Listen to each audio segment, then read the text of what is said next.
you know what? Let's talk about Kanye West. For him to open that song talking about bleached assholes and fucking models and shit like Is that what it is? Play it real quick.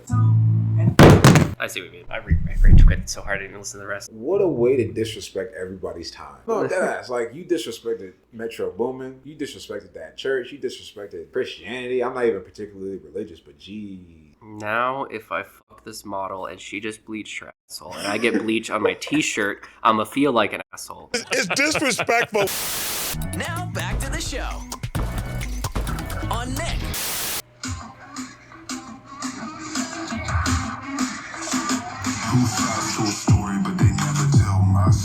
Alright, welcome back to Two Sides to the Story. It's been a really long ass time, almost a freaking year.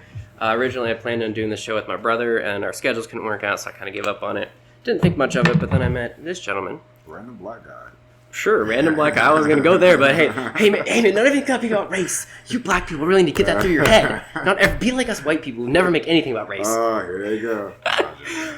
But I was gonna say this, but kind of apparent. I'm talking to this dude, had great conversations with him, and I'm like, maybe this might be worth doing a podcast again, especially after something you told me today that was pissing you off, with people trying to like asking you about your preferences, but not necessarily to care, but for other purposes. I mean, it starts out like it sounds pretty petty on its surface, and then I think as I explain, I mean, obviously I'm a little bit biased just because it happened to me, but I think as I explain a little bit more, it makes a little bit more sense. But basically, I was telling this story about an associate of mine who it started out pretty innocent, He came into my work one day, and I was playing music on my phone. You said he was a former coworker? Former coworker of mine. A different place. So he did already have like... Yeah, I knew him already previously. Important context. Storytelling. Yeah, so I had worked with this guy for maybe 3 months before I had moved back to North Carolina. And then, when I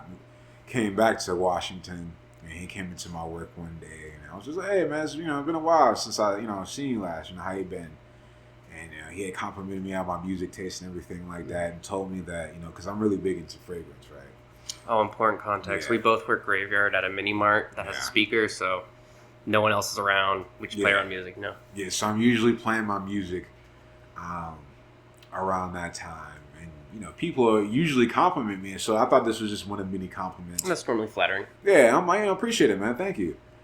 And he, he had told me that I had gotten him into fragrance, which is really exciting to me because for me, fragrance is along with other things like haircuts, fashion, the music that you choose to listen to, the books that you decide to read, the movies that you decide to watch. It's an extension of who you are. So I was excited to see what he would. Can I add one point on that? Yeah, I feel like it's something where it's like who you are, like subliminally or whatever, comes through a lot of times in like sensory purposes, and like kind of like slowly reveals parts by yourself. Like for example, you have certain fragrance preferences. I like pine smells because I like smell of pine. You prefer more like smoky ambient smells, like Batman smells, kind of thing. Something that has a sense of atmosphere. There's like two different routes that I can go with it. And then I think the fragrance is like the smell part of your subliminal thing. The fashion is the visual part, and the music is the auditory part. Essentially, it's like a whole olfactory experience. You know what I'm saying? Like olfactory. It's a whole olfactory experience. And I think for me, the cool part about getting to talk to and meet new people is that you get different impressions on people. You know what I'm saying? You might meet an alt girl who smells dark and rainy, like petrichor or something like that. Like fresh rain. You know what I'm saying? And then but she has a really bubbly personality. Or you might meet a girl who dresses, super colorful. You know what I'm saying? She smells really fruity. You know what I'm saying? But there's a through line there. Do you think there'd be a difference in somebody who picks their fragrances to more exemplify themselves versus something that's like a contrast or interesting? I would, but that's the cool part about it, though. So you just never know. How somebody might look, and it's the same way, with just like how somebody might look, Sometimes, you can judge the book by the cover, but sometimes you can't, Like if you saw me, would you assume that my favorite rapper of all time is Pusha T? Not ever. No, not at all. And that's it's a interesting thing to hear in conversation, you know what I'm saying? So sometimes it's fun when how you perceive someone is exactly how it is. It's also sometimes where it's fun where like, it's not exactly someone is not exactly how they may seem. You know what I'm saying? Versus if I came to somebody and said, I'm a big baseball fan and I'm a big user of Baseball Savant for the stats and the analytics. You'd be like, yeah, of course, duh. Yeah, so that's the whole reason why I was so excited to hear about him getting into fragrance. Oh, the coworker, yeah. Yeah, Former coworker. That's why I was so excited to, just to see, better. how he nerded out. I was excited to see, how deep he got into it. You know what I'm saying? What's his scent profile, And so, we end up having a conversation, and he explains to me, like, that he leans more towards, like, fruitier scents. And, for me personally, I like, The Batman smells kind of. that's one route that I can go. I can either go like a smoky, a smoky, a smoky, dark, kind of like resinous, kind of boozy type of a route for like the colder months. Wait, are you saying bougie or boozy? Boozy, Okay, like okay. booze, like alcohol, yeah. So like think whiskey or like rum. I was thinking that versus like fancy, like bougie. Yeah, you're not, so like something like that. Or like in the summertime, I'll go for something that's more like airy, you know what I'm saying? So like rice, you know what I'm saying, has that fluffy, steamy feel to it, you know what I'm saying? What's the other thing you said? Or You were tea. saying like, tea. That was or incense, you know what I'm saying, or something like that, you know what I'm saying? I like things that smell atmospheric. Now, I explained to him that there's a scent that I wanted and a couple of scents that I already had that he ended up getting. Now, I should probably throw in there, I should probably say this before this. He had asked for my playlist. Mm-hmm. Now, and then someone complimenting a song is one thing, like, yo, can you send me this song? That's dope, you know what I'm saying? Oh, yeah, I'll send you a song. I have one playlist. I don't have multiple playlists. I have one playlist that has like 50-something hours long. There's no way that you're gonna listen to every single song in that playlist and like pick which ones you want and like pay really close attention to it. Yeah, that's what I'm trying to say. And for me too, this is a white guy that I'm talking about, right? So like me, a lot of my music is very Afrocentric, right? I listen to a lot of blues, hip hop, jazz, Afro-Cuban jazz, spiritual jazz, like Pharoah Sanders, Sun Ra, Lonnie Liston, people like that. And if you're familiar with the genre, by if you're watching this channel, you're familiar with those particular people. Do you know that these are very radical black people? Very radical black people. So if you are familiar with these people, you can explain the context as to how you found these people. And you're not just even if somebody puts you onto, you can sit here and explain to you what it is that you like about it. You know what I'm saying? My worry, this is moving into the deeper conversation. At first, it started out as me worrying about like, yo, bro, are you trying to copy my swag? And that might sound petty, but then the conversation moves to, are you trying to like use?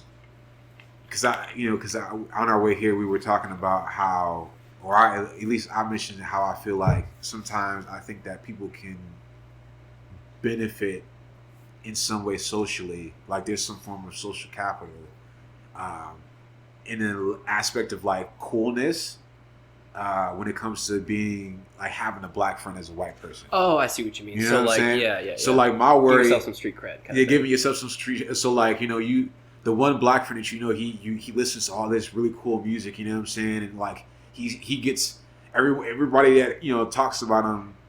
Usually talks about like how good he smells and talks about his music taste. And so that might sound like, arrogant for me to say like, people aren't really talking about you. I've heard people talk about me like that.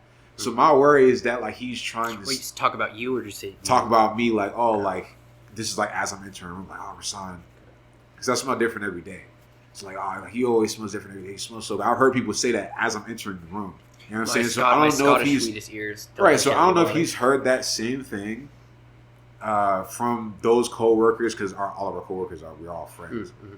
I don't know if he's heard that and like he wants that same thing for himself. I know that sounds super petty, but the point that I'm trying to get to is like, are you trying to wear blackness, that aspect of black coolness, this like super obscure, like you want to seem like super cool or whatever, up to your friends? I can sit here and explain to you why I like Lonnie Liston or why I like these particular jazz artists. You know, hip hop is a very sample driven genre. You know what I'm saying? Like, you know, DJs used to have to go to stores. I was actually talking to a customer about this earlier.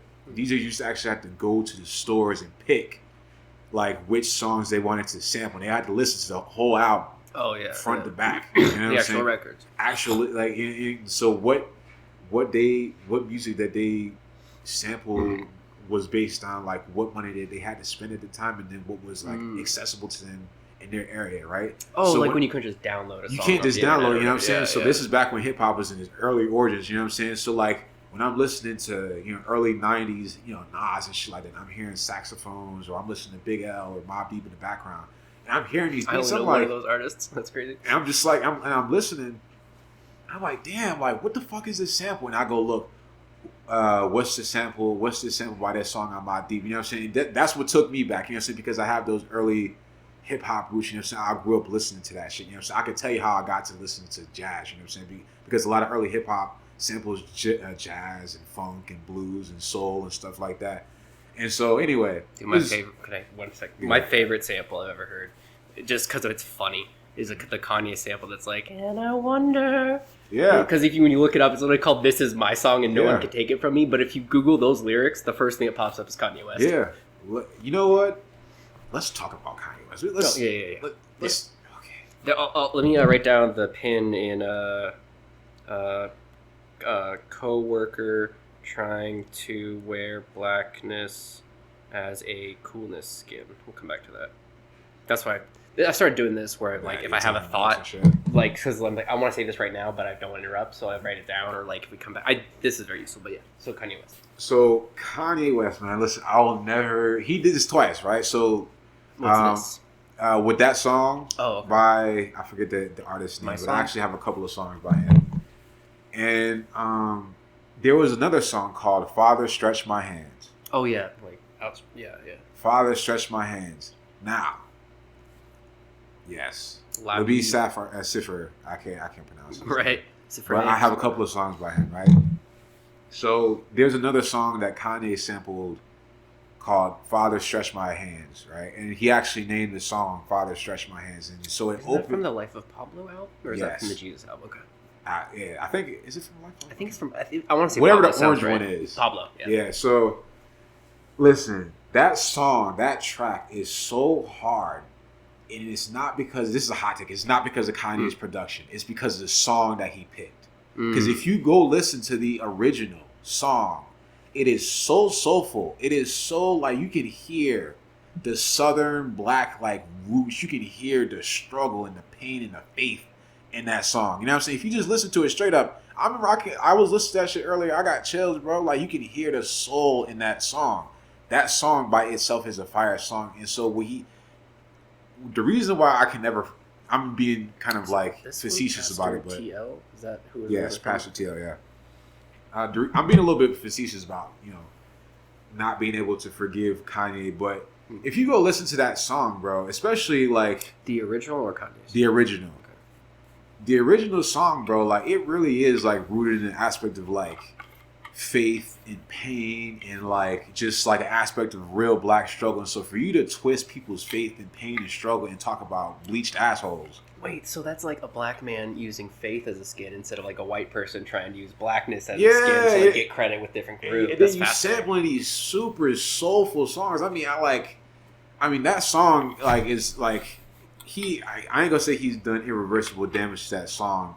But, like, I really do wish that people had a reference point to that song before he sampled it, because the song, honestly, is so good. I mean, if you're into, like, that gospel sound, it really is, like, a very, very good song. And so, like, on a narrative level, especially for that what that song represents, as far as, like, faith and everything, for him to open that song talking about bleached assholes and fucking models Wait, and shit what? like is that what it yes. is? I've never heard his song. Because at this point, I'd given up on him entirely. I haven't even heard of this album. The opening of that song is so, like, just... It's one of the craziest beat drops you'll ever hear in your life. But again, this song? Yes. Play it real quick. Yeah. probably gonna have to cut it. No, exactly. Yeah. So let's not talk over the music, Yeah. because the music part I'm definitely gonna cut. But so this Father Stretch My Hands Part 1. Yeah, it does sound like you're in a jazz club to start. Nah, this is you in church with this one. You in a church in the South with this one. Oh, okay. Oh, maybe it sounded jazz clubby to me because my context of like Southern Baptist church would be jazz inspired by seeing jazzy type movies and stuff. Okay. I will say this does, whatever that modification, that does sound like a very Kanye type of distortion. That does that feel electro distortion. Yeah. It has big, beautiful dark twisted fantasies and Yeezus type of sound production. Yeah, a lot of producers have that like signature sound. Yeah. Well, Kanye's interesting though because he has so many. Because like his 808 sound is very different than his Beautiful Dark, and even Beautiful Dark is still kind of different than Yeezus and whatnot. And okay, I've heard that part. Oh, yeah, I've heard this. Okay, I heard this part. Is that the beat switch you were talking about? Or do you want to get to the lyric part? Yeah, get to the lyric part. Yeah, it's gonna come up in a second. Okay.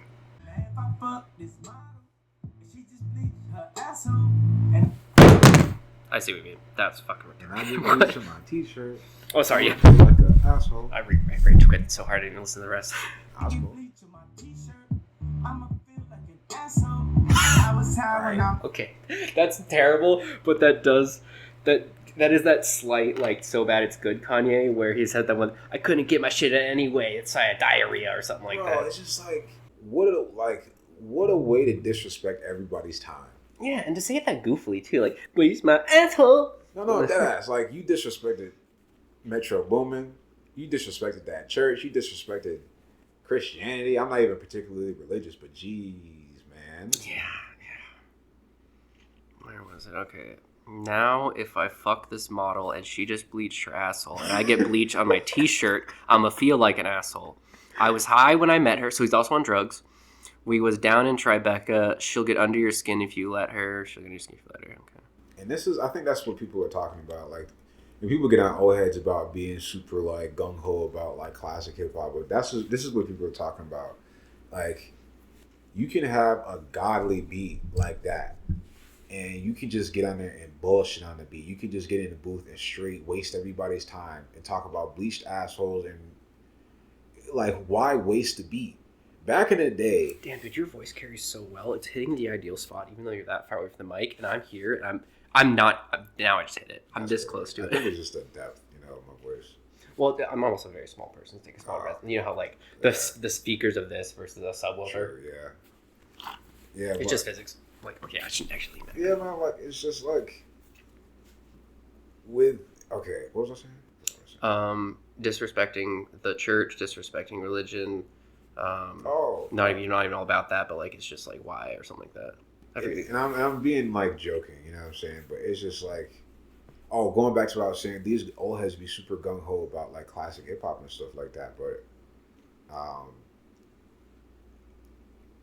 you got people who can have with some of the best producers and the best beat makers in the industry, spend time in the studio and you're not even giving a fuck about the actual, like, what the fuck are you talking about? Bleached assholes.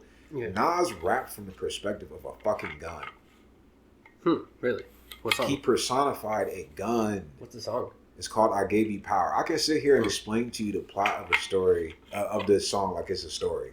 Oh, I was just saying that for like, so I can look it up later at some point. Listen, even if I explain it to you, I could never, like, me telling you the plot of the song, it could never match up to how he rhymed the words together. But like the intentionality when it comes to like the bars and stuff like that, come on, you know what I'm saying? It's not a lot of people doing it. I don't know.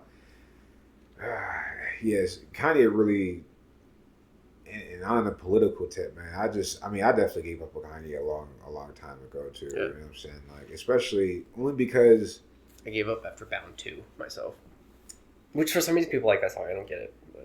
Kanye, and nothing I'm about to say is a particularly new opinion anyway, but Kanye is one of these people where, like, he's happy when he's being served by the corporations. You know what I'm saying? When he has his way with corporations, he's happy. You know what I'm saying? But when he's not getting his way, and this is a point that Charlamagne the God made, so I don't want to parrot his point and make it seem like it's my own, because I fucking hate people who do that shit. Mm-hmm. But yeah, whenever the industry is not giving him what he wants, he gets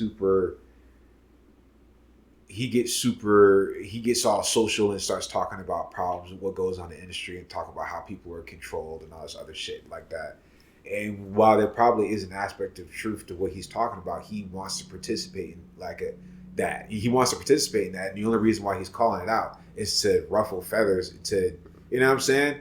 And so, like, for me, he's tried to position himself as a person who's of the people, but he's never been of the people. He's been about Kanye.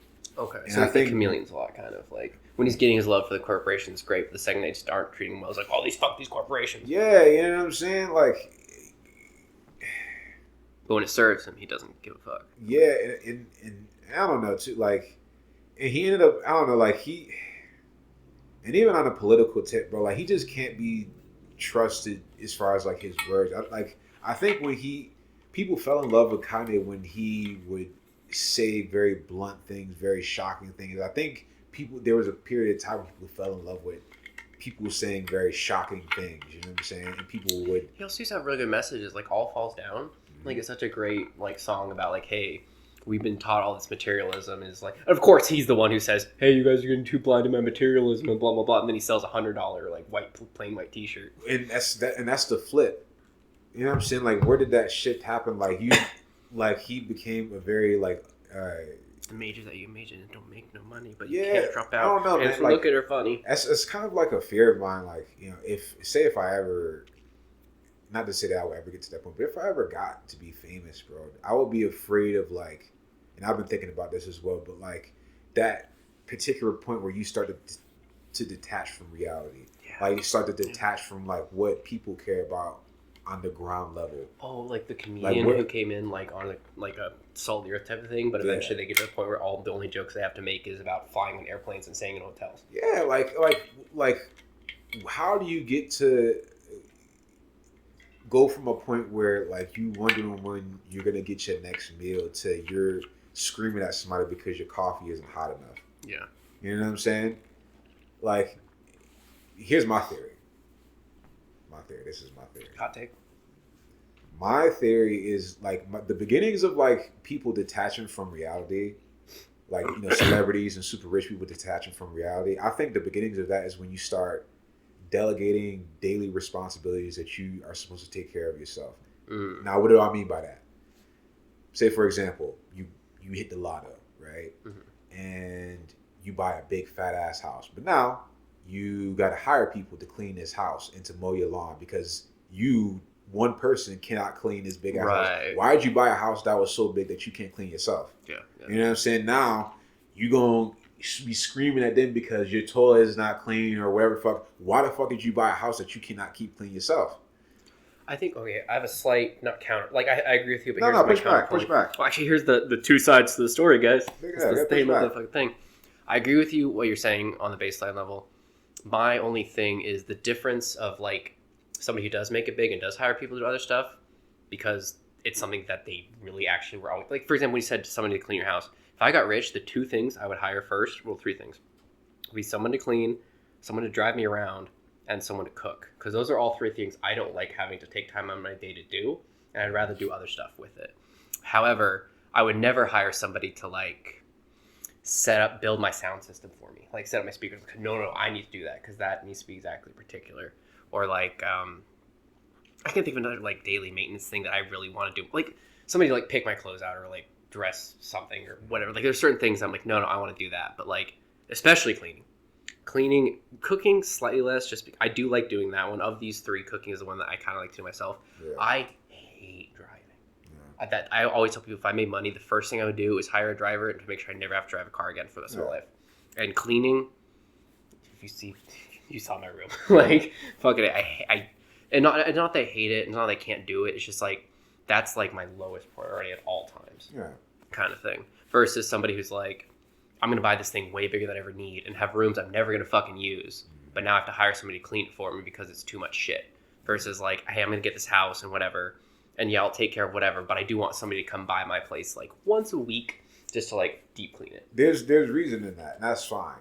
But the point that I'm trying to get to is like biting off more than you can chew. Like, you know what I'm saying? Get to the point where you know, in a business, it's perfectly understandable, right? Like, if you're running a business, that's the whole reason why you have employees, because there's too much for you to do by yourself. You want your business to get to a point where you have to hire people to do shit for you, right? That's fine. But when I think when you talk about those super, you know, when you see celebrities crashing out over like, you know, super petty shit, like, damn, you a diva. You know what I'm saying? Like, oh, this thing has to be a very particular way. Like, damn, people. I get that you're you and you're on screen and shit like that, man. But like, fuck, where did you go wrong to where like you get to a J-Lo mindset to where like everybody around you is like, because here's the thing too, but I think the overall point that I was trying to get to was when it starts with like, you know, say you buy a house that's too big for you to clean by yourself. And now you buy a bunch of cars. You one person, you got 27 cars. Yeah. You know what I'm saying? And you got a bunch of different houses. And now people be talking about, oh, more money, more problems. You got to pay for a lot more things. You got 7 houses. Why do you got 7 houses? You paying bills on houses you are not currently staying at. You know what I'm saying? Or maybe they do the smart thing and rent it out or whatever the fuck. But even still, you're spending more money. You're spending more money, and you're creating a bigger lifestyle. Yeah, you're causing your own problems. Yeah, you know what I'm saying? Like. Versus like hiring somebody to do some of the things that were already going to be a problem anyways that you just can't get to. Exactly. And you want to save your mind towards your art. Like a manager. I wouldn't mind something like that, you know what I'm saying? Someone to help like things like go smoothly. I'm not gonna be like, hey, okay, like go get me a burrito. Or even like or the be like on your some family, Diddy like shit, the husband versus the wife. Like you gotta have someone to go do the money, you gotta have somebody to take care of the kids, you gotta have somebody to do the shopping, you gotta have somebody to whatever. And like it's delegate between those two people. You know, it's just one of those things. I wonder where the beginnings of like people detaching from reality and just like I was thinking about Diddy too as well when you mentioned that. He making people walk, you know, great distances for cheesecake, you know what I'm saying, just because you want to see if they'll do it, if they're hungry enough, you know what I'm saying? Like there are people who do it for power purposes, you know what I'm saying, like abusing desperation kind of thing. Yeah, you know, and like, you know, and I think people in power. Ooh, see, you picked the right one to keep yapping with, but like people in power love to see desperation. Oh yeah. In the entertainment industry, but that's on a larger scale. I remember watching a video where, you know, this entrepreneur business guy, English fellow, he was talking about how, you know, how we needed to create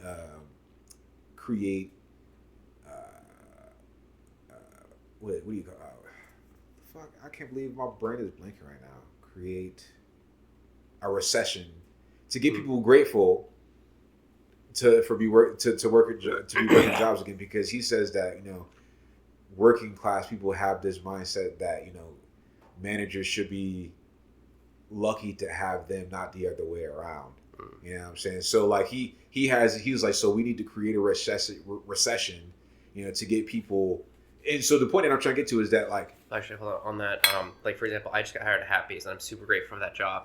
The only reason that I'm grateful for this job is because after a month of trying, Spectrum finally said, "Hey, we're considering other options." I'm like, shit. Well, I couldn't get the job I really wanted. I just need a job. I got this. Cool. I'm happy I have this. I would much prefer any other job. Yeah. And I tried to get other jobs too that were going to make me more money, but I'm so grateful to have this just because I still need rent to get paid. Yeah, you know, you gotta pay rent. You know what I'm saying? And you know. This is the federal minimum wage is still $7.25. Really? Yes. Jesus Christ, it's 19 here now. The federal minimum wage is still $7.25. There's an adult, and they'll still be like, oh well, if you don't want to work these jobs, then like these are jobs for teenagers and stuff like that. You know, okay, so who's gonna fucking pull up to your who's at the fucking drive-thru at 5 o'clock in the morning when you pull up to McDonald's? You know what I'm saying? It's not teenagers, bro. It's grown adults. You know what I'm saying? And so when you charging people fucking $7.25, like this is an adult. They want 8 hours of your time for $7.25. I mean, if like in North Carolina, you'd be lucky if you can find a job for like, you know, if you don't have any qualifications or any education. You'll be lucky if you find a job for $15. You know what I'm saying? You know what I'm saying? That's considered good out there. You know what I'm saying? Just because of the, you know, the price of living and everything, you know. But like Just because stuff's a little bit cheaper there. People in power love to see desperation, you know what I'm saying? Because they want you to ultimately be grateful for crumbs, you know what I'm saying? They don't have to give you more because you're so desperate. Like it's like you're hungry, you're starving. And so like even though you would love a steak, when someone tosses you a piece of bread, like, you know what? Thank you. I would just imagine that this shit is a steak. And they'll do just enough. And that's what America is really good at, keeping you right there. They'll give you just enough. They will never give you enough for you to be actually like. You get it. They move the bar up a little bit. Yeah, like they will give you just enough for you to survive. Like with a job, and not even with a job. A couple of jobs you can survive. You know what I'm saying? With a job you can put food in your stomach. You know what I'm saying? But like they want you to be grateful for absolutely like for scraps. You know what I'm saying? That's the reason why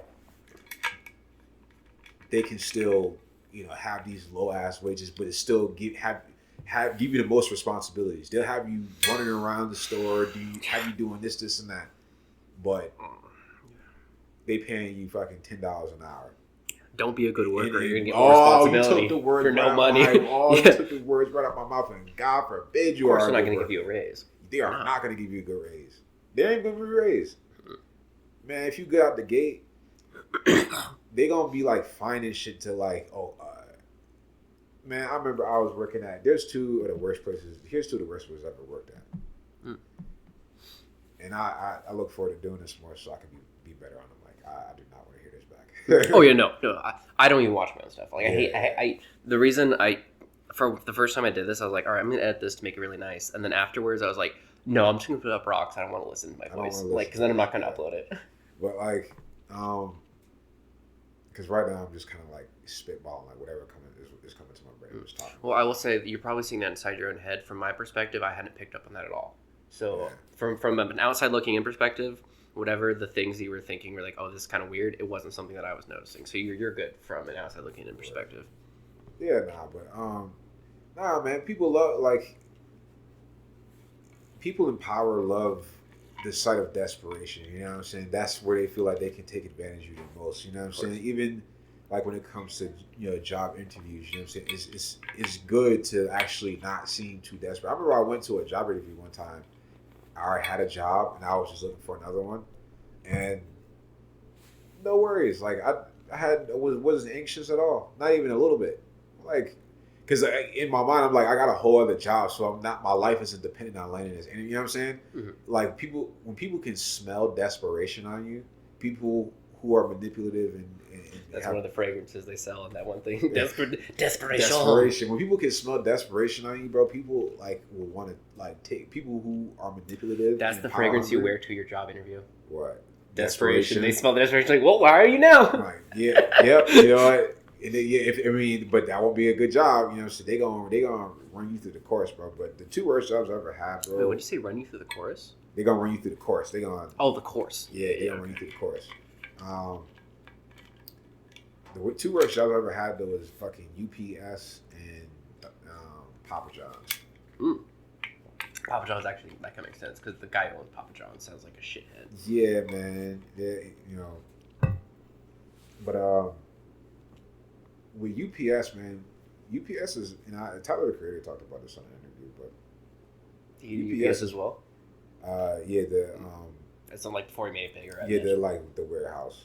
Okay. But UPS is particularly scary because you will be, you know, 21 years old in there, and you'll see a man that's like 55 plus years old and they're working with a fucking back brace on. And it's just like, it's sad. Damn, like the position in this country, you ain't got retirement, or you supposed to be sitting on the porch somewhere in a rocking chair, bro. Yeah. Like, you know what I'm saying? Like, what the fuck are you doing here in the middle of the night pushing boxes and shit like that? You know, we're seeing dudes, like old dudes with gray hair doing DoorDash. Yeah, I'm like, why the fuck do you still need to make money like this, dude? Like in this economy, you should, at your age, you should be able to, unless you just want something to do, you should be able to afford to just chill out and not do shit. I feel like this is right. I shouldn't see old people working, bro. Yeah. Like, unless you genuinely just want something to do. Like, I don't know some 65-year-old man that wants to push heavy ass boxes, awkward shaped boxes at fucking FedEx. Oh, I think that's the difference between, because I'm literally thinking of a person in my head. His name's Ken. Sorry, not Ken for the first example. The first example is like the old person who comes in to get the DoorDash order like this, and like, yeah, okay, let's go. Like that's the dude who's like, I'm clearly here because I have to be. Versus the other day, somebody came into Happy's, and it was the guy I told you about when Cassidy like butted into like, oh, I need somebody. Like, don't, I know this. He's Ken. He's a great friend of mine. Let me just handle it. But he came in, gray hair, but you could tell it was like his beard was like coiffed or not coiffed, or like it was kept and whatnot. His clothes were like relatively nice. He was stand up straight. And he came and told me, he's like, hey, man, yeah, honestly, life's been so great because I finally sold my taxi business because that was such a pain in my ass. It was a huge stressor. I've had the last 2 years been great. I literally just started doing DoorDash recently just to have some extra spending money. Yeah. Like, that's I feel like that's better. how it's supposed to be when you get to be 50 years old. I'm going to say 50 years old. They're trying to raise the retirement age. They want you working longer now. That's not even a good worker. Why would you want a 65-year-old person trying to do this job? Like it's just like... It's just greedy, bro, and it's also just very sad, bro. And also, this is part of the reason why I'm kind of glad that a lot of people are deciding that I don't want no kids, and a lot of other people are deciding that they don't want kids. Mm-hmm. And I feel like that's a smart move considering this economy. I'm like, what I'm not about to do is sit there and produce more workers for this fucked up system. You know what I'm saying? Like, especially when they get trafficked. Yeah, no, like, I'm like, I gotta choke y'all out somewhere. You know what I'm saying? Have you read any of the recent Epstein files? Like the last drop? I will not start that because I will sit here ranting for the next hour. But like, there's so many wild stuff, dude. Like one example, they literally would take women, traffic them, force them to get pregnant, and then just hold them down. And the second the kid comes out, just take it. And then either use it for genetic tests to try and just create designer babies. But as soon as that would fail, they would remove their teeth and then starve them so that they would suck harder on whatever they put in the baby's mouth. Yeah. Like, and you could extrapolate from that. I'm not saying it because I don't want to have to censor myself. I don't want to get demonetized. But like, that really is like, again, I'm not particularly religious, but that is satanic, evil. That is demonic. Bro, here's one other thing, just from my religious background, because I do have a lot of religious background. One thing that blew my mind, what talks about him, Jeffrey Epstein, he made this like Israel-looking temple, like literally white temple with the blue stripes and stuff. And he would go there and do this apparently sacrifices, sacrifices to two gods. And the names of these are crazy to me as a nerd perspective. One is, I think, Merkel, and then the other is Baal. And Merkel, I might be saying that wrong. I haven't played Baldur's Gate 3 recently. I don't remember exactly, but it's the god of death in Dungeons & Dragons. It's like Merkel. And the other one is Baal, which in the entirety of the Old Testament, she's Jewish. Jewish people only do the Old Testament. They don't do the New Testament.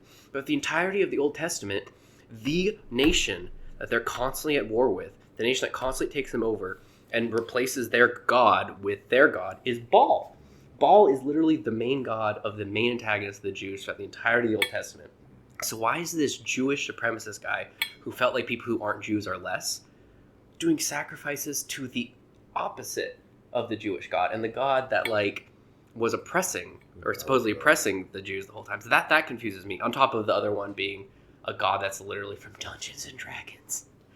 Yeah, man. Like the industry is into some super dark shit that I'm sure we're only like beginning to scratch the surface of, man. And like, you know, the shit that's been coming to light. And you know what's funny about that? Like, you know, media will always put out like feelers and like they'll always tell you what the fuck's going on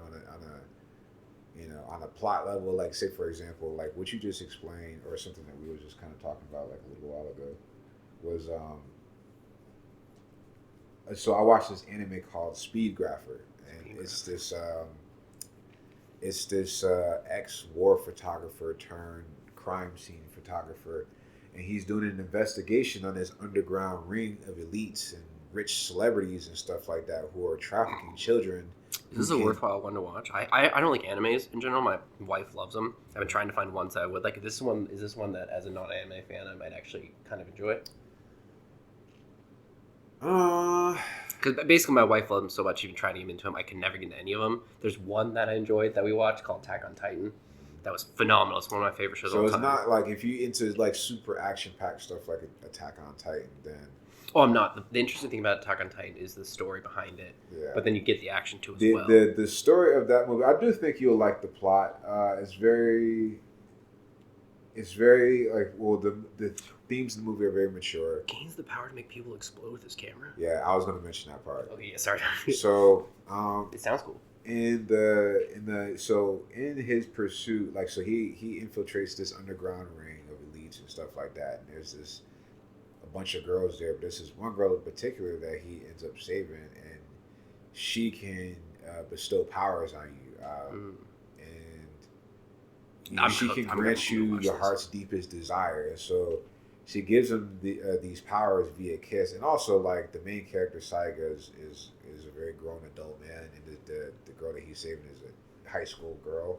And so like there's like this weird like underlying kind of romance thing there, which is like something I'm not particularly a fan of. Yeah, like that one anime, Something on a Monday. I forget what it was called, but it's like so she gives him powers through a kiss, and the powers that she can grant your heart's deepest desires, and so his desires, being a ex-war photographer, was to be able to shoot things through his camera, I guess, you know what I'm saying? Because he spent a lot of time through the viewfinder, and so like there was, I guess, a couple of times where he was about to die, and so he's so committed to his camera work that reflexively he would just take a picture instead of actually like shooting a gun or whatever the fuck, because that's just his job. But he ended up getting the power to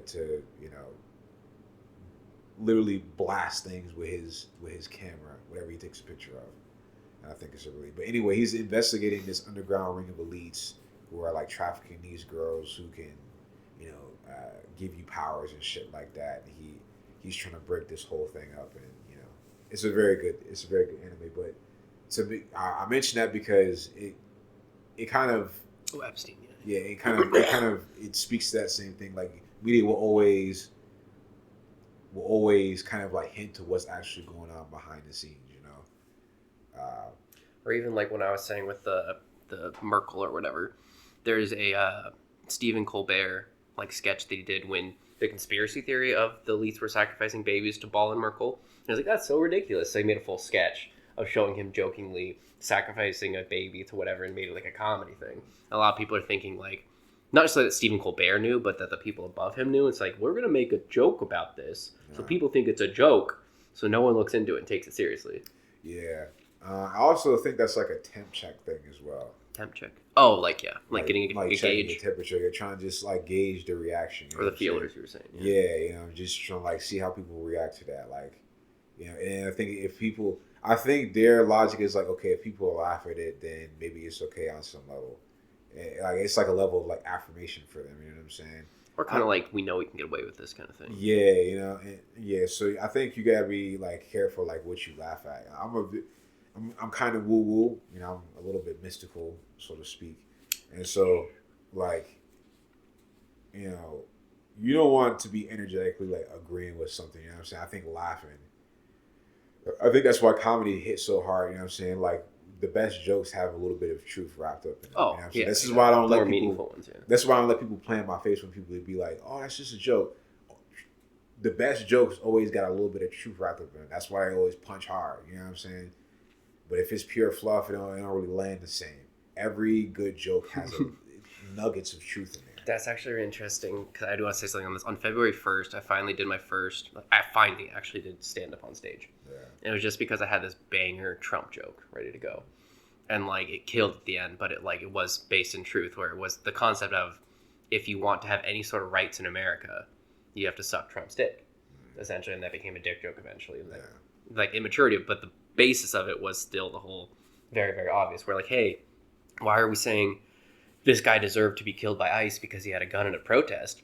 But Kyle Rittenhouse is a great man for crossing state lines to go to a protest and kill people. Yeah.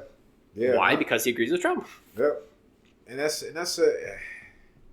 kind of the sad part too. I think that was the first conversation we had was about Minnesota. Like I was in there. And yeah. And I totally was judging a book by its cover. I was looking like, okay, this is a black dude. I have a feeling he would be empathetic towards anti-Trump shit and like yeah. this sort of like the ideas of like protests being gone wrong because the police are abusing the protests and using the protests as an excuse for why we can go do these things. And stuff Absolutely. Like that. Yeah.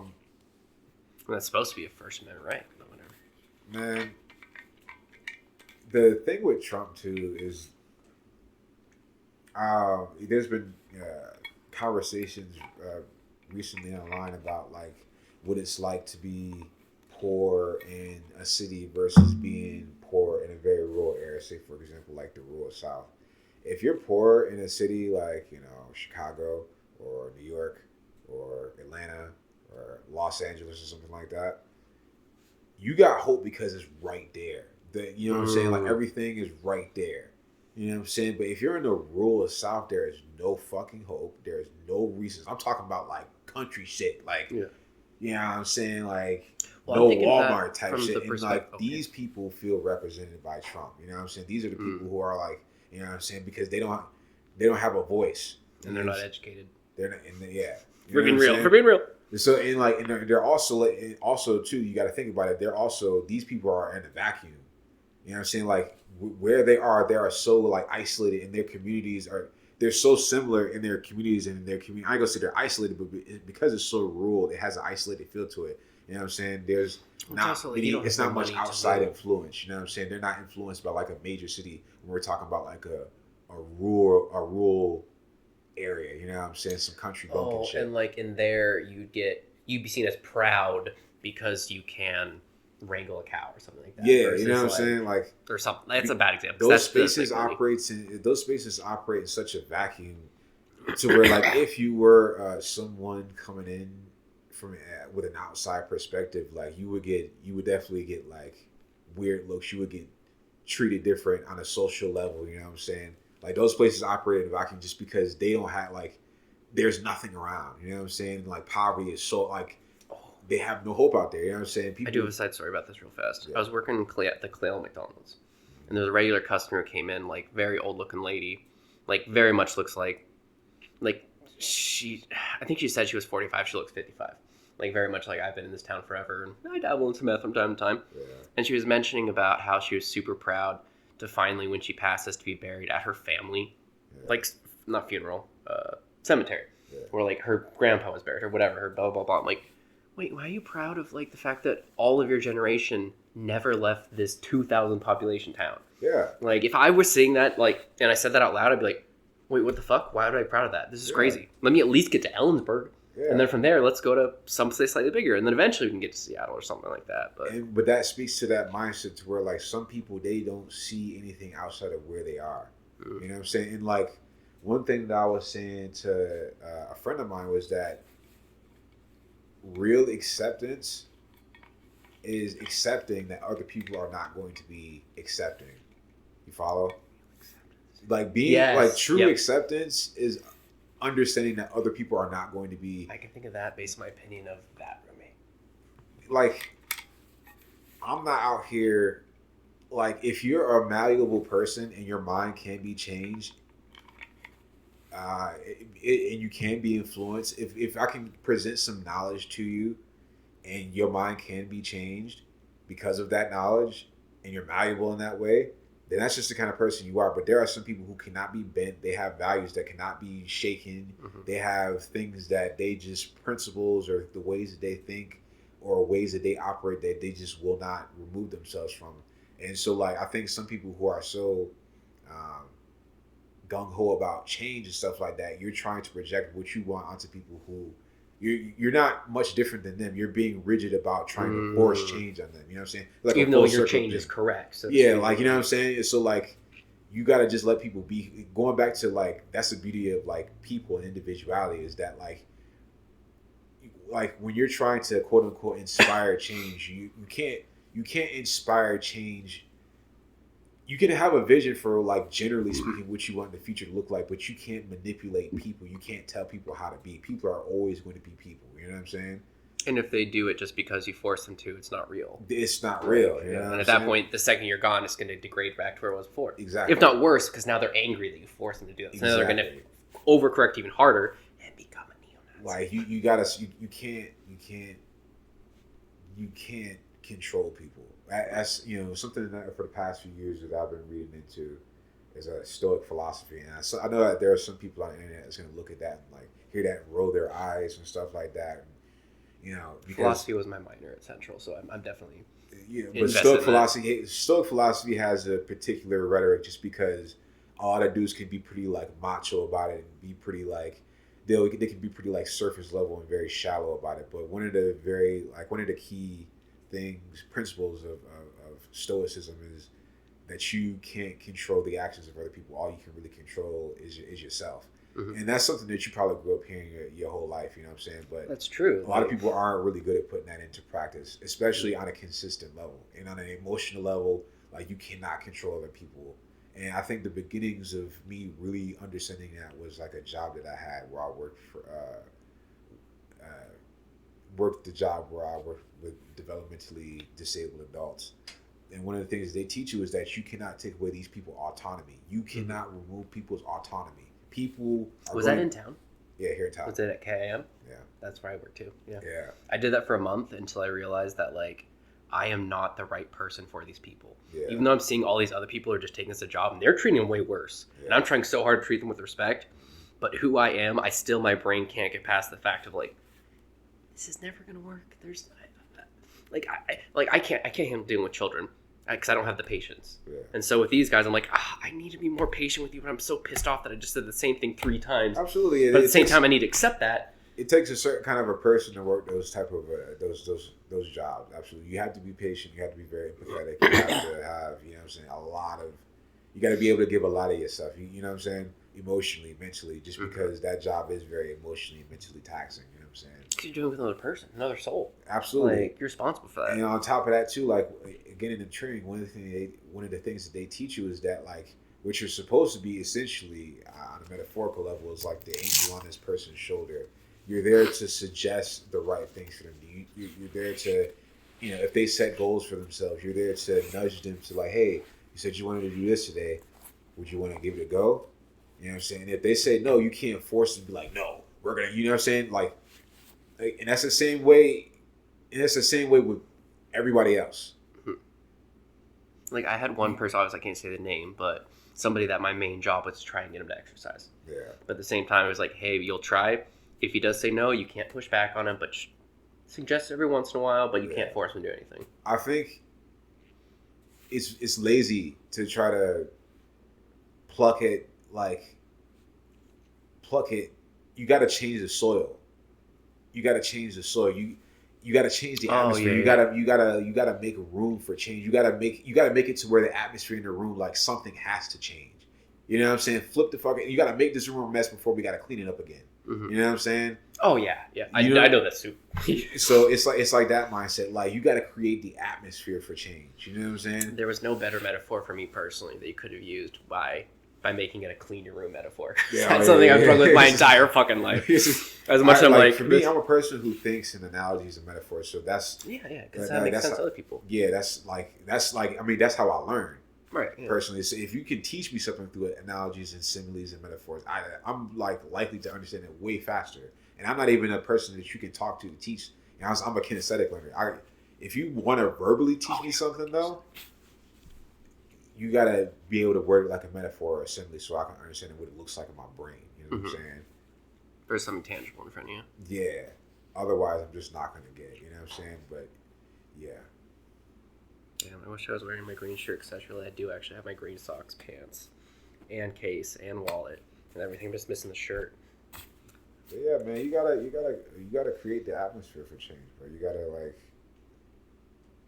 And that's like within yourself as well, you know what I'm saying? Like, we can sit here and say out loud, like, we need to change. And even if we're actually making the external movements within society, like, getting involved with programs and communities and stuff like that, helping the homeless and, getting involved with city council and city planning and stuff like that.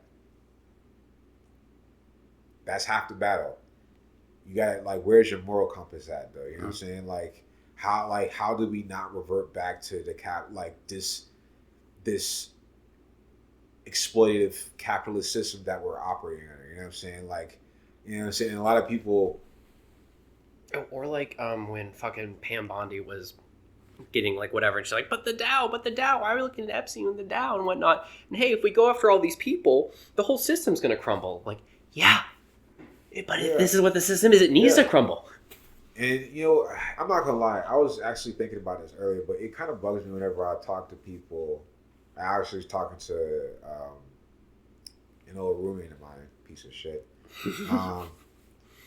And I was just kind of like mentioning what was going on. And she was talking about how her old roommate would talk about what was in the news and stuff like that all the time. And she would say to him, well, what the fuck can I do about it? I'm just like, your individual move is not going to make a world of change. But if you are involved with a community of people who are working towards something outside, you know what I'm saying? Something is bound to happen, especially if you have numbers.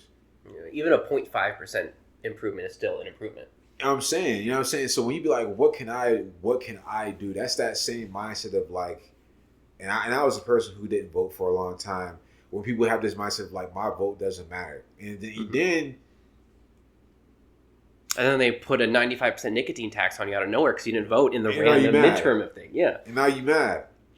This fucking thing costs $12 now because I didn't vote in the last... My fucking thing is up there. Like, I even got it shipped and I see them like, oh, right, that was my voting ballot I was supposed to fill out last October. Like, so it's just like, when people be like, yo, what can I do? That's that weak... And, I don't want to be judging people because there's more work for me to do, so I don't want to be calling people weak, but it's just like, even I feel like, even I can do something, you know what I'm saying? But for you to be like, it's like a defeatist thing. Oh, yeah. It's a defeatist mindset. Well, what can I do? Man, they about to keep their foot on your neck, bro. What the fuck? Yeah. I mean, I was talking to her, and mind you, this is when they was fucking with food stamps. Oh, I'm like, yo, you probably are not going to get food stamps next month. This is something that affects you directly. You need to, what can I do about it? Fucking at least be informed, or something like that. But it's just like this person I'm talking about, she didn't give a fuck about nothing else besides her relationships and. Oh, the roommate you had that was like, what am I going to do? Yeah, her, yeah. But there's a lot of people who think like that. But I can't be super judgmental because, again, going back to what I was saying earlier, to people who live in more rural areas, some people cannot see beyond where they are. You know what I'm saying? And again, I'm not even speaking from like a high horse or anything like that, or like I see above people and like, nah, man, there's people who are way smarter than me and shit like that. I mean, you just go back to before the internet happened. Like, how many people knew what was going on outside their town? Yeah. Like, even go back to, like, before, like, radio. Like, even the 1900s. From 1900 all the way back, before we even had radio, who the fuck was even knowing what was going on even one town over? Yeah. Unless you actually physically went there on your horse, and it took you, like, 5 hours to get there and 5 hours to get back. But it's not even anything about, like, a lack of information, because we in the age of internet now. Like, you got the information. You just... It's like I can't even say she don't care just because she don't care. I think everybody's so focused on survival that you can't even, and again, going back to that desperation thing that we were talking about, everybody's so focused on survival that it's hard, even if it's something that affects you directly, it's like people just can't, they're too tired to care. And that's a scary place to be in, bro. For both us and the people who are in control. When people are too tired to give a fuck anymore, fair warning, people are too tired to give a fuck about anything, consequences included. Y'all got a problem. Yeah. And I'll be saying it. I remember saying that shit to my little brother. I'm like, what if everybody just said, I'm talking about everybody, people who are responsible for getting people to file taxes, policemen, people in the military, people who work in grocery stores, people who drive trucks across the country. Everybody just say, you know what? Fuck y'all. Oh, like on strike? Because that's the majority of people. Okay. That's everybody watching right now. That's all of y'all. What if everybody just said, I'm not going to work? Even the people who's supposed to be cutting your lights off whenever you're not paying your bills just say, I'm not going to work today. Yeah. Imagine that. Who's gonna be who responsible? Now that they be getting on TV making public service announcements, trying to toss you little shit, making promises. It's gonna be like with the election times 20. They're gonna be making crazy promises. Don't hold your breath until some shit actually. We need to see change right now, expeditiously, today. You know how people, like, I seen something today where the Pentagon, it was like this AI service. It was like this AI service that they wanted them to lift some restrictions on, or else we will, I guess, ban our contract with you indefinitely. The love of money is the root of all kinds of evil. That's my core value for the record. They said make your decision like it was yesterday by like 5 or some shit like that. And so the company was They just even like want the government to be in desperation. But no, the government is trying to. I'm saying we could take that method. Mm-hmm. Oh, the leverage is in the masses. You know what I'm saying? But they do a really good job at division. That's what they keep doing. That's what they're really good at. The grasshoppers need to keep the ants in line. Like they do a really good job at division, keeping left arguing against right, white arguing against black, all this other shit, men arguing against women. You know what I'm saying? But really, I think the real enemy is class. You know what I'm saying? I think money. I think that's the big. How, I mean, especially with this American mindset, to where you know what I'm saying, like. Oh, it's when I said like even they want the government desperation, I'm meaning like the billionaires behind the scene want the congressmen and the whatever in desperation too. So it's like you need my $100,000 to finance your campaign, so you're going to put the laws I want in place. That's a fact. Yeah. Yep. And they're desperate because the congressman doesn't make that much money. Even the president only makes like what $100,000 a year. Yep, it's a lot of billionaires lining government officials' pockets, man. That's and insider trading that's so blatant, but no one can do anything about it because they're the lawmaker. Or the DOJ being ordered by Congress for over a month to do this shit, and still to this day they haven't done this shit. Yeah, it's weird I'm having these conversations. I'm 27 years old. I never even. This is a weird pause, like existential moment for me, but like it's weird because I wonder how like my family would feel hearing me have conversations like this because they never heard me talk like this, like politically or socially like that. Also, like we just don't have political conversations in my family like that. It's mostly like social and stuff like that. And, you know, even then, I'm not gonna talk about that because it's kind of icky. No, like when I tried to show my wife some of the Epstein stuff, I was showing her like, Derek, I don't want no, I know, and I don't want to either. But this is going on. It has been going on for ages, and it clearly still must be. Yeah. Like what? And what the fuck are they not telling us? Like, and baby, I understand. Like 2, 3, maybe even 4 months ago, I was in your same boat where I'm just like, what am I gonna do? Who cares? Like, blah blah blah. Yeah. And like the more I'm seeing, I'm like, no, like literally every part of the government is in league with a literal ring of pedophiles, sex traffickers, who probably are still doing shit.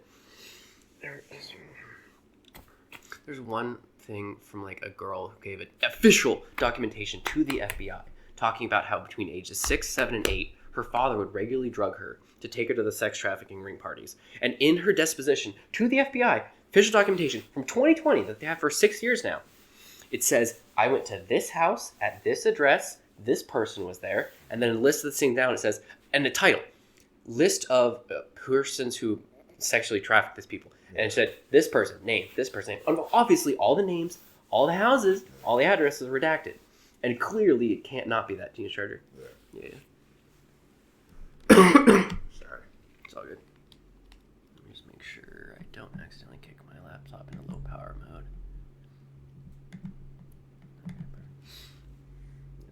But yeah, it's just like, and like literally like this. And so for 6 years, and the FBI has had this officially documented paperwork that has somebody saying names, addresses, houses of exactly who did it, and it's all redacted, and they haven't done shit about it. And Kash Patel will go on out there and be like, "We have absolutely no one we can even look into." I'm like, "Yes, you do, right here." Yeah. And it's redacted, but I still know that it's there because through context clues, you can clearly see the redacted part is exactly what you need to be going after. Yeah. Yeah, it's like they're covering for each other, you know, and that's all it is, man. I don't know, I'm man. like this pissed off, like. Genuinely, and like, it's a system of corrupt people, and it's not like anything particularly new because this is currently happening around the world in multiple different countries. You know what I'm saying? Like corrupt nations and stuff like that was happening in Africa. But you always think like, oh, these are just places that don't have a lot of infrastructure yet. They haven't fully developed. It's super easy to do stuff behind the scenes because there's not all these whistleblowers and things. But we have all that shit, and it's still going on. Absolutely. And probably even worse because they have more resources to do on a global scale. Yeah. Taking advantage of a lot of motherfuckers, man. Taking a lot of people. Africa is one of the most exploited like continents, bro. I swear to God. Oh, literally. Like I haven't read the book either, but there's some book called like War, Germs, and Steel, or something about how the only reason Europe is where it is today is because of all the resources they've taken out of Africa or something like that. And because of where they were in an area where it was easier to grow this one specific thing that allowed their civilizations to grow faster. Rice, and so because of that, spices, gems, you know, fabrics and stuff like that. Yeah, man. I mean, it's really fucked up. I think I seen something recently where Speed was interested in buying like a diamond from this one particular store. I show Speed? Yeah. And he was the guy was saying that they can't sell to him because they can only sell basically to this company in England. Really? You know, I'm just like, imagine that you and your this diamond is from this soil, and you can't even sell on your own soil. What the fuck? Yeah, because you know somebody like 1,000 miles away is like controlling what you can do. It's insane. You know? In a whole ass another country. Oh, no, a whole another continent. A whole other continent, man. And I don't know, man. And yeah, it's weird, man. It's weird seeing how. Well, it's not weird at all. Actually, it's very common. It's just frightening to see how many people are willing to fuck over to cover their own behinds and to keep this whole charade going. You know. And apparently, Prince Andrew was chosen as a sacrificial person. Like, hey, we'll give him one, and maybe they won't look into all of us. Yeah, man, it's ridiculous, man. The things that like uncontrolled sex drive will get people to do in a desire for money is true. And again, I'm not particularly religious, man, but whoever was the group of individuals who was writing the Bible was cooking when it came to certain parts, man. Like the older I get, and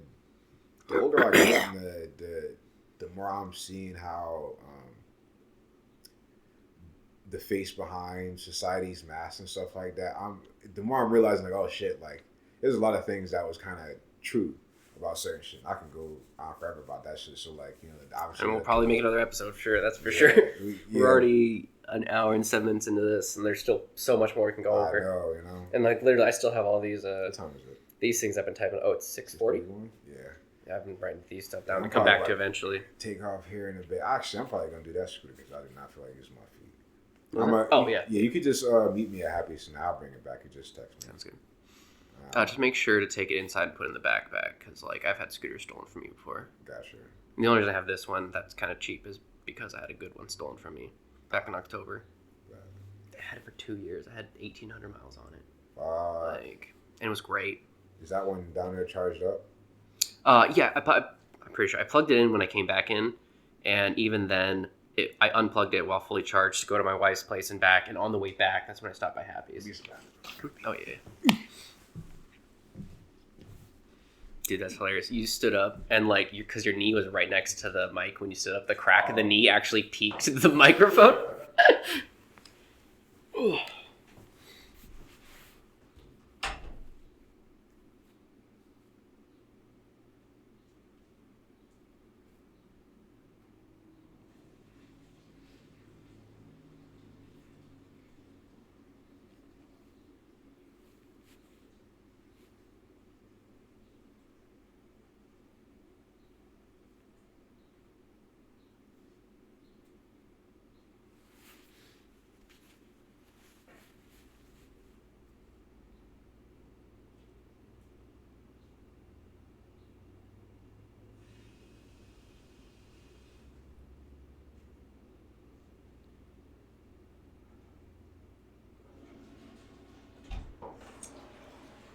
Alright, so for the sake of expediency, I have, let me throw the suggestion out so we can kind of like wrap it up a little bit.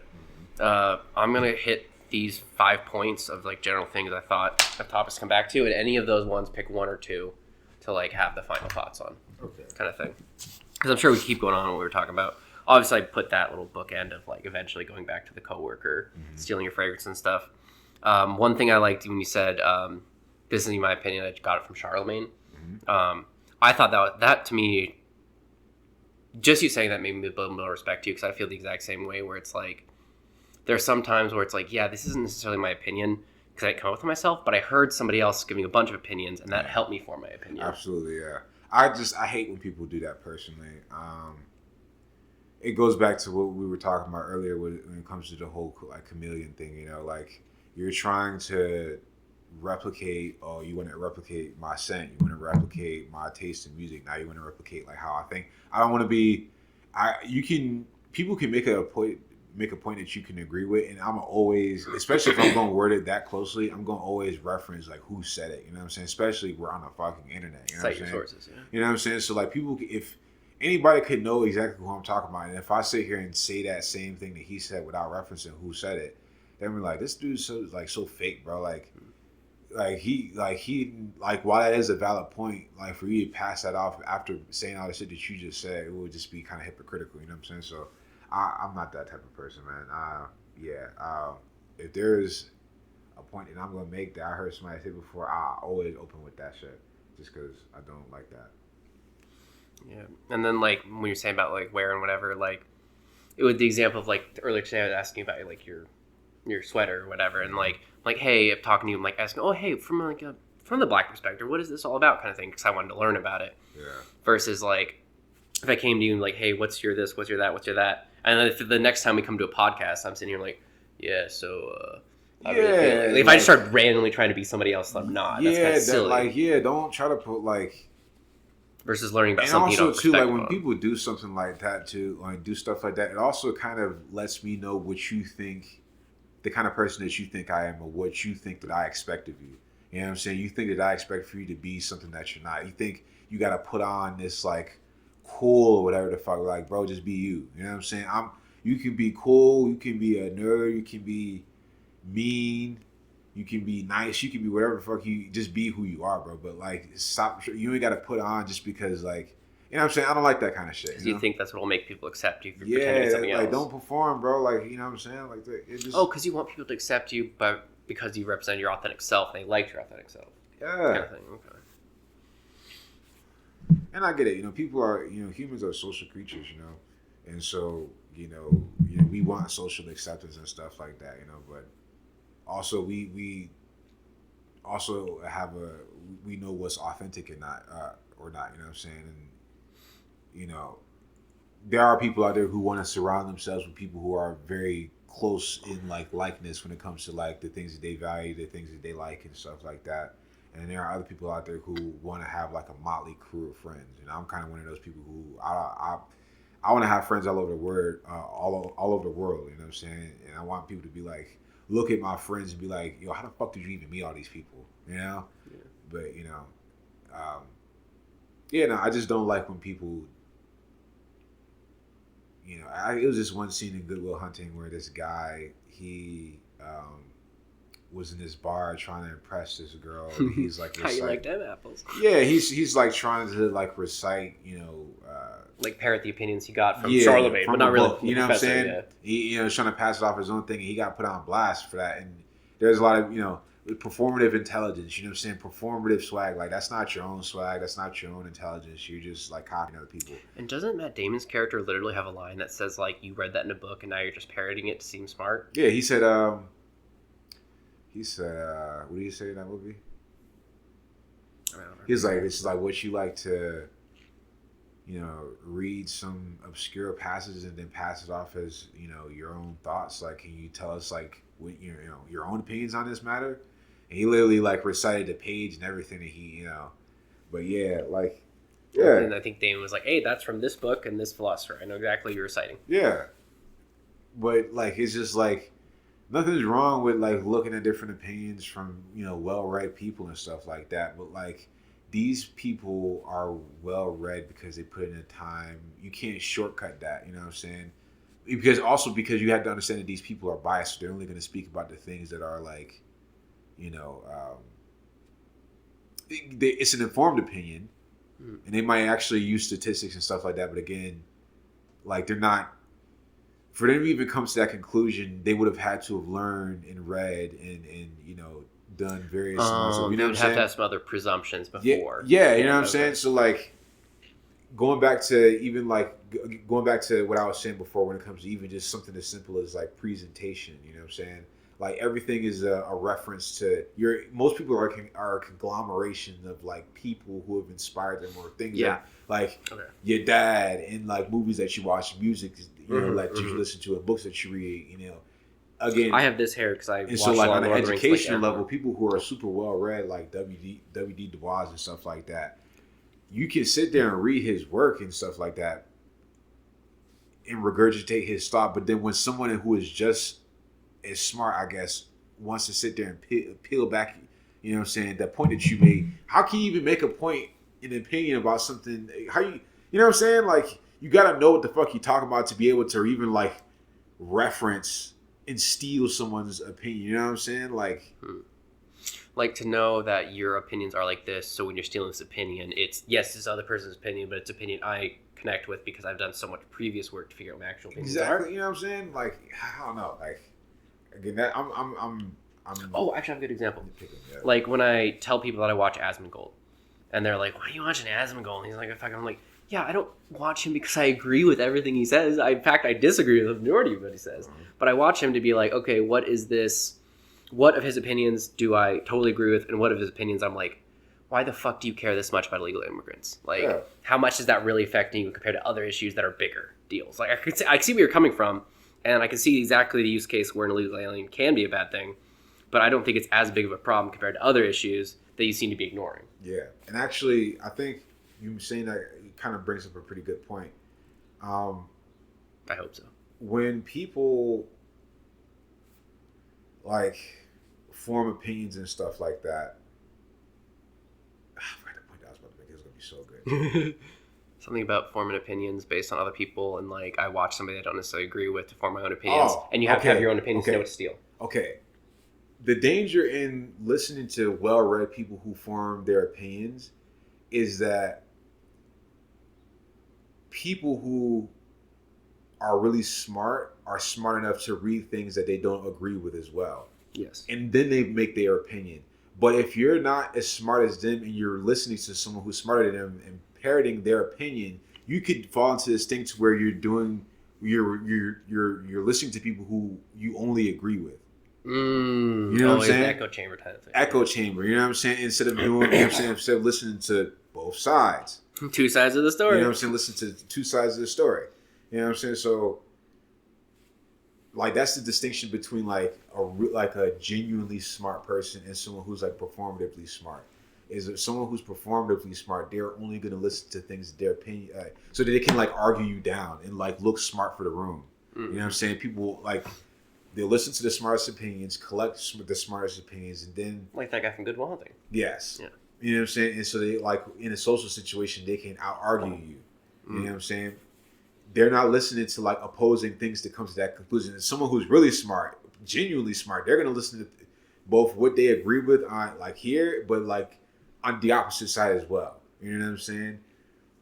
But that's I like what you said with performatively smart. Like somebody who's trying to get smarter, not to actually be smarter and gain knowledge, but to be able to put somebody else in that place. Yeah. Kind of thing. And yeah. Look how smart I am, kind of thing. You'll find, actually, I remember sending this to some of my homies who are African American, such as myself. You'll find that a lot of conservative white guys sometimes they will like, oh, you definitely you pay attention to the news, but I can tell you only listen to things that you agree with. You know what I'm saying? Like, I can tell you watch a lot of YouTube videos and those like debates where people are like going to colleges and are like arguing with college students and stuff like that. Oh, like the Charlie Kirk. Like the gotcha type of things. You know what I'm saying? Especially like in a totally owned. And like when you're a person who's ready to argue and you're arguing with someone who's in the heat of the moment, who's being real with you, they're being real. So like if you're in a social situation, right, a person that you're arguing with, they're being genuine, right? So they might not be able to have the words in the moment. They're not collecting opinions like how this person is. So they might not be able to fire back in the same way that you, this other person might be able to. And if they're in college, they're still forming their opinions. And they're still forming their opinions, you know what I'm saying? But you're collecting opinions, and again, you're taking the opinions from people who are smart enough to listen to both sides and just open their mouth. You know what I'm saying? And then like you're arguing against people who are operating with, because again, the genuinely smart person is going to listen to both sides, and then you got the performatively smart person who's only gonna listen to what they agree with, arguing against people who are still forming their opinions, who are arguing with a level of like they're being genuine, same as the genuinely smart person, but they're still forming their opinions. So you got this person who's just only listened to what they agree with, who listens to like gotcha opinions. You know what I'm saying? Like you find that a lot of times with like conservative white guys, they will argue you down. You're like, oh, you in a lot of Reddit rooms. You watch a lot of YouTube. Them like arguing against liberals type of thing. You know what I'm saying? Like I could tell you watch a lot of them shits because you know what I'm saying. You can hear it. You know. And so like I don't even get those people energy. You know what I'm saying? Argue with your mom. I'm not gonna argue with you. You don't give them energy because you can't control the people still. So Yeah, I'm not giving full circle. Yeah, I'm not giving you energy, bro. You want to argue, you want to look right, you want to like have your like, well, actually, yeah, actually, slaves in Africa is sold. You know, life as a slave in America is way better than just living in Africa. Because Africa sucks that much anyway. So actually, they were really giving them a blessing. So like you got people who like to make certain points like that, and if you just argue out of sheer passion, then like that can trip you up. But like I like with people like that, I get to troll them. I'm not gonna lie, like, I just troll the fuck out of you. Yeah, like in comment section. Yeah, because what's the point of having an actual conversation? Yeah, I'm gonna troll you. It's not enough characters for me to like actually. It's not like you're trying to have an authentic, especially like with someone. Especially if I comment something on someone's page and then someone comments something back. Like if I just put a comment on a video and then someone comments something like, "This is fucking stupid," and I'm like, "You're stupid." I'm not about to sit here and argue the point with you because I can tell you're not trying to actually have a conversation. That actually happened to me just recently when I was leaving earlier. I just put some comment on some YouTube thing like a month ago, and it hadn't gotten any replies. It was just about like the video was about like fat activists like trying to be like airplanes need to be bigger and whatnot, blah blah blah. Saying like, dude, don't be the size of 3 people and you won't have this problem. And I made some comment like it's crazy that these fat people blah blah blah blah blah, kind of shit on them a little bit. And just one random comment just says, "Oh man, how do you feel about your failed hairline?" And I'm like, or has anybody ever told you about your failed hairline? Or like, when was the last time blah blah? And my only comment was like, my thought was like, my hairline's not even that bad. Like it's not as good as somebody younger, sure, but like it's not crazy. That's my brothers or whatnot. I ain't let nobody see. Don't. Oh, but the only comment I said was, someone told me when was the last time blah blah, and I just said you right now. Just said because like who's the last person? Like you just now, obviously. Yeah. Like I just answer your question literally. No, I'm not gonna sit here argue with you, bro. I have fun in our conversations. I troll the hell out of you, bro. Like you thought people that sit on my phone and argue with you? Yeah. Huh? I literally joined some Facebook groups this month after doing comedy for the first time just to practice my like dealing with hecklers type of skill and like figuring out the way to like not respond emotionally and to do like the, hey, this is putting you in your place, but also at the same time not aggressively doing it, but also at the same time like kind of being nice about it. Fine art, bro. I think that's nothing you can pre-plan. Comedy is one of the most like it's an intellect thing and it's also a sensitivity thing. It's like a room read, you got to be like quick type of a thing. The best comedians are quick and they're very sensitive and smart as well. That's what I'm trying to practice a little bit. Yeah, it's not a cerebral thing. It's more of like a heart thing, I think. You can't pre-plan that. You gotta just try and fail with that. You know what I'm saying? You might accidentally hit somebody with a low blow. So you might piss somebody off, or you might say some shit that's like, that's weak. Whatever, you know what I'm saying? Or you might hit some shit that's right on the nose, get everybody. You might get the crowd laughing, including the person that you just joked on. But that's the best part about comedy. It's about finding that balance. I'm not a comedian or anything like that, but I enjoy good comedy. It's so much fun. Yeah, man. I know good comedy is it's a good art. A lot of comedy currently is either I'm going to try to say the most shocking thing about this particular ethnic group or this particular political group, or I'm going to sit on stage and monologue, give you a lecture. Yeah, lecture about my views on the world. It's funny, both of those are like in response to each other, but it's both of them taking they're coming from a good perspective, but they're just taking it too far. Yeah, like the lecturer needs to be like, hey man, we can make jokes about inappropriate things from time to time, and the fucking offensive guy's like, hey man, you don't just got to say the N-word 5 times to try and get a laugh. Yeah, man. Like that's stupid. Like And then the comedy that is just comedy that kind of like is in that middle lane is for me feels like lukewarm. You know, like there's no like that comedy that we're talking about that doesn't operate in those two extremes. It feels still lukewarm to me. Where do you think then is the perfect, like for you, what do you think is like the perfect blend of comedy? Like where on the spectrum do you think? Because my first thought is Shane Gillis. Or a Bill Shane Burr Gillis type is of guy. good. Yeah. Shane Gillis is good. Shane Gillis Like is his two SNL monologues, in my opinion, are just like perfect examples of like I'm gonna go somewhere and I'm gonna say jokes these guys won't like and still Shane bring Gillis it back. is By actually the a end. really good example. I think actually he might be the exception to what we were talking about. Shane Gillis is actually really funny. And that's the only one I can think of right now. Yeah, I really like chuckle at Shane Gillis. He's funny. He's but like a lot of comedians these days, man, I don't find them to be particularly funny. I silly. I find it to be silly. You know, like I think a lot of comedians currently, a lot of really big ones, they're like conversationally funny. Oh yeah, like on podcasts kind of On thing. podcasts, you know what I'm saying? But like, I feel that as a Mark Normand. It's like the best example. You know, but as far as like like punchline, as far as like, and like punchline, as far as like gut laughter, oh, I didn't see that shit coming. And I don't want the whole I didn't see that shit coming from like a shocking perspective because that's cheap. Yeah. I'm talking about like plot twist, like to the story, whatever the fuck you talking about, funny type shit. You know what I'm saying? So like for me, though he kind of teeters towards more of a little bit that extreme edge. Also, damn it, he would not survive current society. You know, rest in peace to him. But Patrice O'Neal is fucking hilarious. Oh God, I would love some of his opinions on some of this stuff. Patrice O'Neal is fucking him and Ralphie hilarious. May.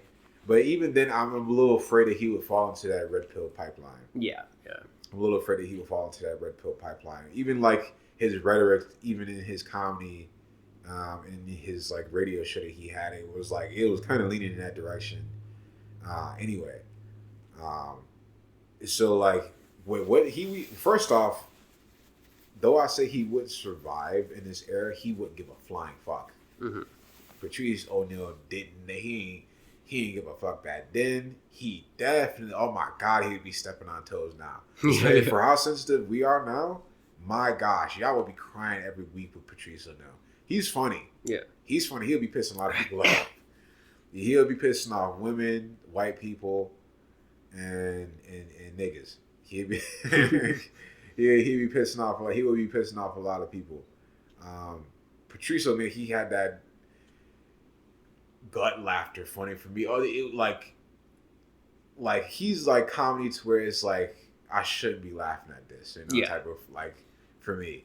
I forget what Shane Gillis is like the kind of comedy I can laugh at, chuckle at, and not feel bad that I'm laughing at the jokes. You know what I'm saying? Because he's not. Yeah. I ain't saying he's safe. Mm-hmm. He's not. Shane Gillis ain't safe. But he does know how. He at least knows how to play by quote unquote mainstream rules. Yeah. Like, but he knows exactly where the rule is, so he knows exactly where to poke it. You know without crossing the actual line. Patrice O'Neal crossed that line for sure. Patrice's like, where is the line? There it is. Patrice didn't give a fuck about the line. He didn't give a damn. If he was in the crowd looking upset at his joke, he was gonna roast you. He didn't like you. Fuck is your problem? He'll make that whole set of just about cooking your ass. You know what I'm saying? Patrice O'Neal is different.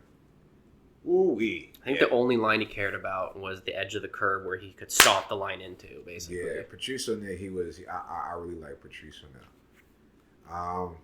But yeah, you know, comedy.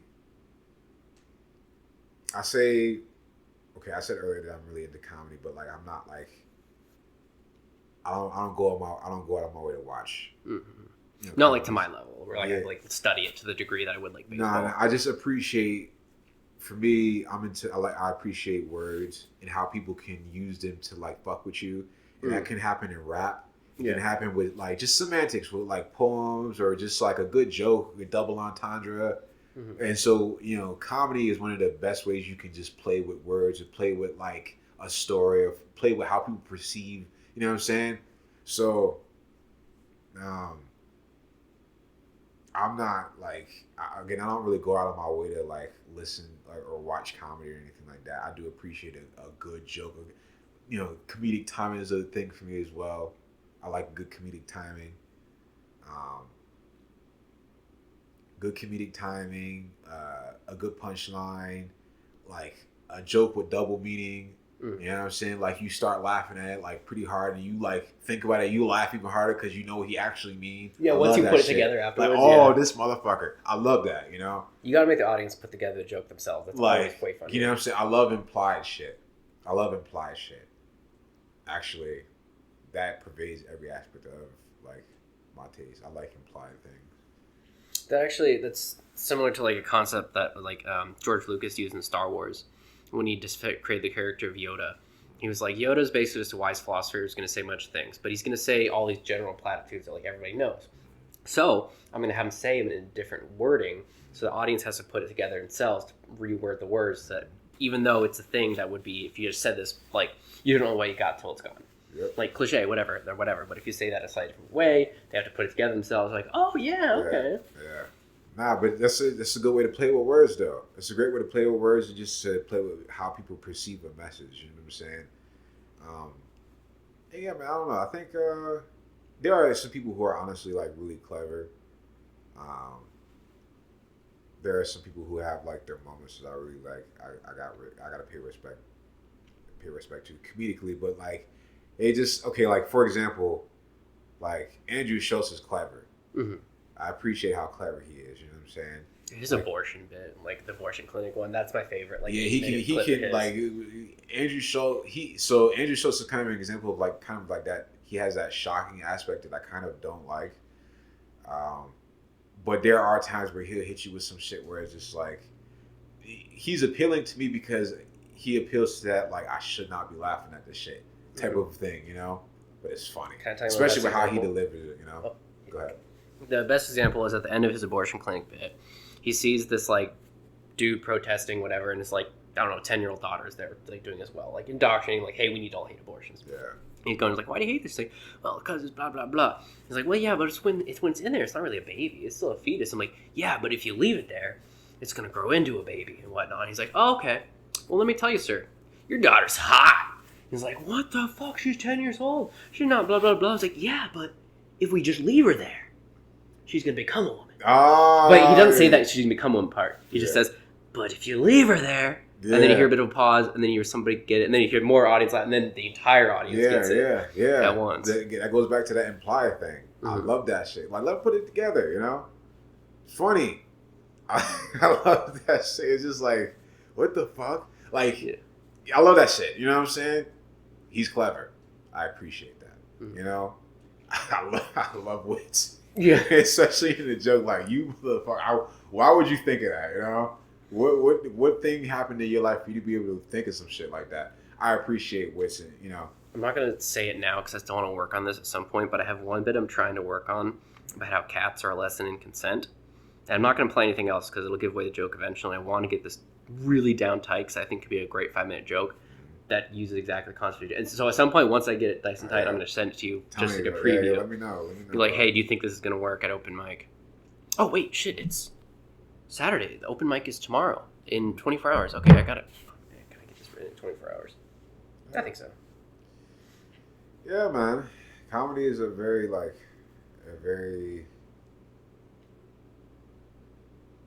I think people underestimate how, like, smart you have to be and sensitive you got to be to actually be good at comedy. Yeah, because then you have to be smart, and normally people who are super smart aren't good at the sensitivity. And most people who are good at the sensitivity aren't necessarily great at the full intellectual breakdown. So you got to have, like, two relatively conflicting ideas mastered pretty well. Yeah, if you're smart and sensitive and then, like, you got, like, a funny bone, bro, like, and you got good timing, I love comedic timing, man. I love comedic timing. There's nothing like even just like in just small, like, instances, you know, like, you know, something awkward happens and someone in the background goes, damn. Like, that was a very timely damn, you know, like, when something's right on time for a joke, damn, like, I love that shit. Like, that could not have came at a perfect time, like a more perfect time. But yeah, good, you know, good comedic timing and intellect and being able to read the room, you know what I'm saying? And a level of grit too. Grit too, you know what I'm saying? Like, you can't, like, fold too easy, you know what I'm saying? You got to commit to the bit. It's like, I don't know if I ever sent it to you, the actual 4-minute of me doing the open mic thing, But my entire thing, once again, ending on, you got to Trump stick to getting rights. So I said, so yeah, anyways, if you got this, if you really want rights, just get on your knees and go, ah! And like get it really loud into the mic. And then I was like, oh, God, guys, I'm so sorry. I didn't mean for you to see that. That was inappropriate. I pride myself as a man of principle and value. I don't want to do these types of things. I pride myself as a man of accurate mimes. So sorry, let me do that again. That's funny. That's funny, yeah. To get them to think that, I didn't mean to be gross like that. I'm like, no, I just didn't mean to be inaccurate. Yeah, so let me show you actually how we look like. That's good. That's and good. whatnot. And then, like, and actually, it's not even, you can't really suck it because it's not long enough to get past the lips. So you kind of, like, use your tongue, treat it like a little clip, and just go, like, and if you want extra bonus points, you got to spell the alphabet. You got to, A, B, C, D, E, F, G. I love Trump, please don't kill me. And that's how I close it all out. And that was the one bit that was like, okay, if I have that, use that as my last thing. Do a couple of small things in the middle or beforehand. That could probably take up 4 minutes. And that was just that was the only reason I actually decided to actually try and do this. Oh yeah, man. And that one specifically did so fucking well. That's funny. I'd be thinking about little shit like that. Like I'm not a comedian by any stretch of the imagination, but I remember I was running and I this back when I was in high school. And I remember saying to my girl, just kind of like an offhanded thought, I'm like a dick all flopping around my pants. What the fuck? And then I thought about it. I'm like, damn. You know how some people be like, whip it out. Oh, yeah. Whip it out. The thing is, though. I didn't think about that. Think about it. Like, if you ain't got the length, because a whip is like, whoosh, you know what I'm saying? But if you ain't got the length to whip something out, it's more of like a flick. Flick it out. I was thinking about that. Whip it out. It's not much of a whip. More of like a little. There's probably some joke into the fact that the bigger whips are black and somehow. There's definitely something there. Yeah. All right, I'm probably about to take off here. So. Oh yeah. The one final thought I did want to have though was when you're telling the difference about like a white person trying to like learn about black, like give some opinions for the sake of actually learning versus like. I'm just going to make that my whole personality and just be that when you don't truly understand it. The way I think about that is when I think about the Kendrick songs that I like. Because I know Kendrick Lamar. I just know for context clues, he's very deep. He's got a lot of introspective stuff with like growing up in the black community, stuff that I don't understand. Yeah. And like I can look at it and research and be like, oh, this is what this means, this is what that means. But like I don't like go out listening to all like the deep sentimental Kendrick songs. Kendrick songs that I like are the bangers, the fucking backseat freestyles, and like the squabble ups and whatnot. Because I'm like, this sounds cool, powerful, and not hell yeah. And I can see the subtle bits of like messaging in there every once in a while, but like I won't relate as much to the songs where he's doing a full 5 minute like, hey, this is, or the whatever the poem that goes throughout To Pimp a Butterfly. Yeah, I've read it. I don't know what it means. Yeah. I'm like, this is clearly very important, sentimental, and whoever gets it, this means a lot to them. Yeah. I don't understand it, but like, it's pretty cool. Versus I tried to go like, let me recite this poem because I know the meaning of it. Like, no, I don't. Well, absolutely. Well, the difference between those two things that you're talking about is like, even though you can't relate, it's not every art form is not necessarily meant to be related to. But I think the best thing that you can do for an artist with their work is operate with a level of curiosity. Mm-hmm. And I think that's the space that you're operating, which is okay. But I think when you're looking to put on the clothes of like that culture and like trying to come off as deep or trying to come off as like cultured or something like that because of like the music that you listen to or because of the people that you hang around, then that's when it becomes like a little offensive, just because like as much as you might be a fan of whatever culture, as much as you might be around people who are of that culture, you can't adopt a culture that you're not actually like a part of, or you know what I'm saying, you can't, you know what I'm saying, you can't steal that, you know what I'm saying, and it's pretty offensive to be, because you're operating from a shallow place when you're operating in those spaces, you know what I'm saying.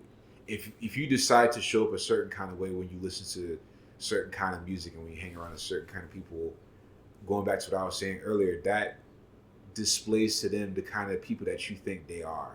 You know what I'm saying? Yeah. Like you're showing how much you're a part of it, but you're being a stereotype of that group. Like, okay, this is how I think that you guys. This is how This is what I think that you guys. Like, I think that you guys can only digest me as like this version, you know what I'm saying? Me with chains on and the grill and shit like that, you know?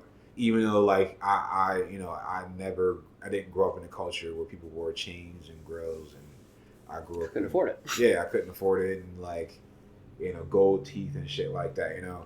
And also, if you're in those areas wearing gold on your necklace, you're basically just saying, I'm the best person for you to rob.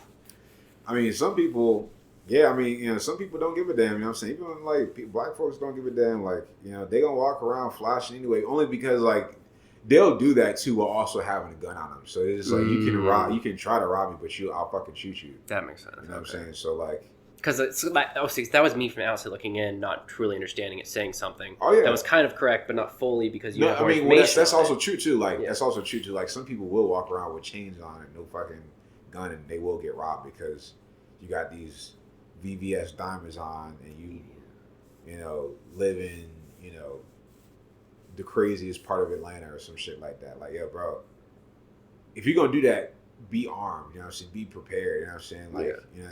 So somebody actually in that culture knows the correct way to doing that because they've been in it. Absolutely. You're gonna walk around like with, you know, chains and shit on, and even still, like having your gun on you don't mean that you still ain't gonna get your shit took. You know what I'm saying? Somebody can walk up to you with if they have their gun out already. First, you know what I'm saying? Like they got it out already. Like if it's up already, and take that shit off, bro. And give me that gun too while we at it. Yeah, so you can't hit me when I turn my back. Yeah.